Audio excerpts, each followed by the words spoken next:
Digging in the Dirt with Dr. David Lipovich. Episode 1, Digging in the Dirt. Hello, and welcome to Digging in the Dirt. My name is Dr. David Lipovich, and I'm an archaeologist and ancient historian.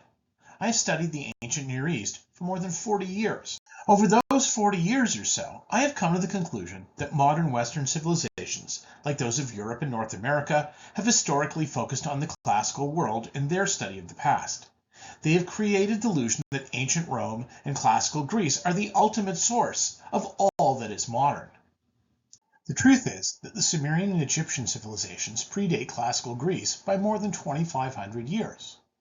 The three great Abrahamic religions, Judaism, Christianity, and Islam, all have their roots in the Near East. The earliest evidence for farming, village life, stone architecture, plant and animal domestication, and the invention of alcohol all happened in the heart of the ancient Near East. The first religions, writing, cities, and empires first appear in the Near East. Yet despite these facts, our society fixates on Europe instead of recognizing, as an old adage says, ex oriente lux, that light comes from the East. Now that is not to say that Greece and Rome are not important.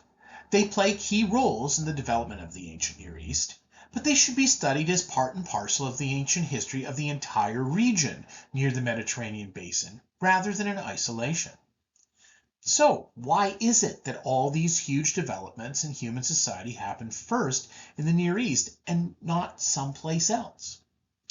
One of the key factors is the region's position, smack dab in the middle between Eastern Africa, the cradle of human evolution, and the centers of continental glaciation in Central Europe during the last ice age. Given a desire to expand outward from the marginal areas of Eastern Africa, early humans would have been drawn to this region first. The Near East is a term we use in ancient history and archaeology to describe, basically, the same region as the modern Middle East. There are a number of key features that define the region. The Mediterranean Sea sits at its western edge.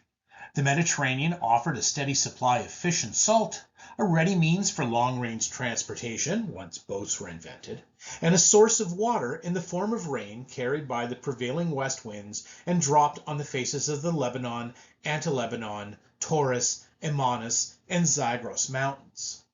These mountains formed a crescent-shaped band of highlands in whose foothills grew the wild grasses that would come to be domesticated during the Neolithic period.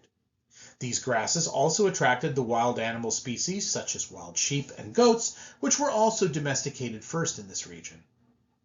The region is also home to several major river systems, which were navigable, supplying an important ability to transport goods over long distances, and supplied steady sources of fresh water needed for growing populations and for agriculture. In Egypt and Sudan, the Nile River is the lifeblood of the ancient cultures that lived there. Its absolute reliability made the region exceedingly rich agriculturally and often allowed the cultures there to survive through dry periods that would cause other local cultures to collapse. In Iraq, Syria, and Turkey, the two great river systems, the Tigris and Euphrates, gave the region its Greek name, Mesopotamia, the land between the two rivers. While neither of these rivers was as reliable or as navigable as the Nile, they and their tributaries, the Khabur, Diyala, and Upper and Lower Zab rivers, made possible the growth of the earliest complex societies in the Near East.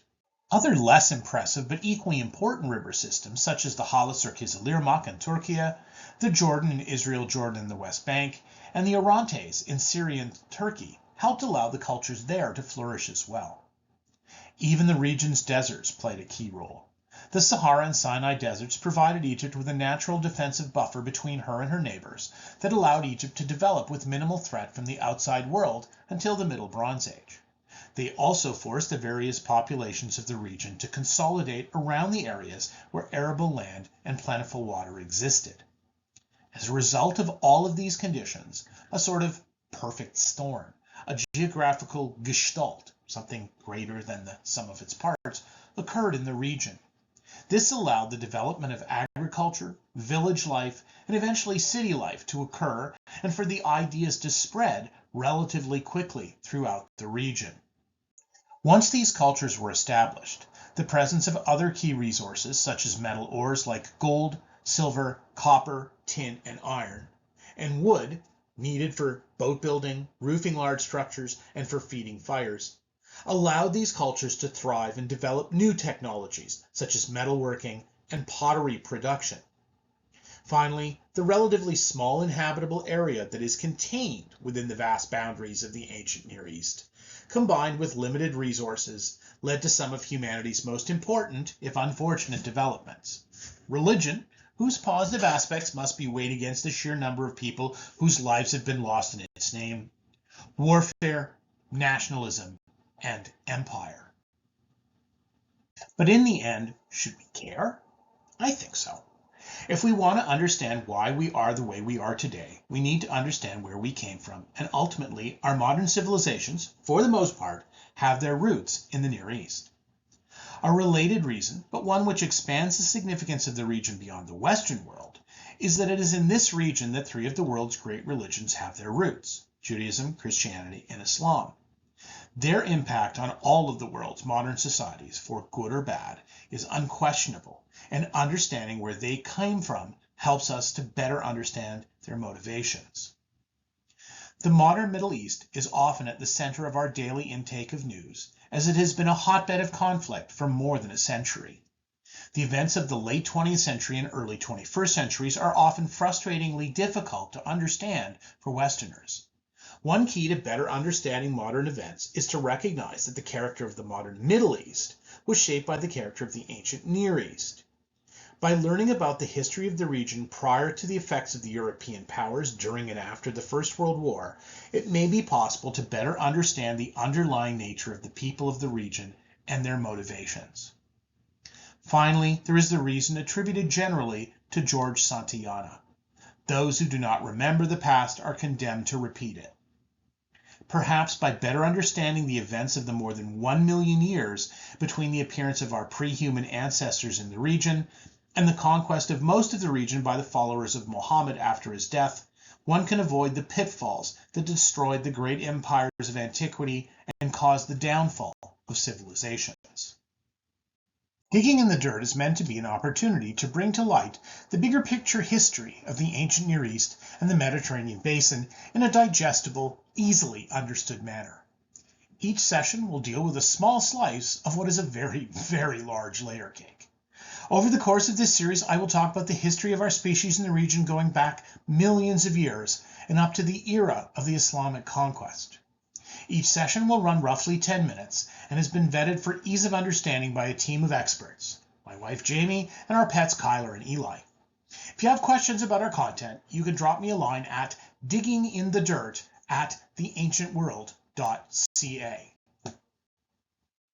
In our next episode, entitled In the Beginning, I will talk about what we know about our earliest recognizable pre-human ancestors living in our East African cradle of evolution before the earliest evidence for occupation of the ancient Near East.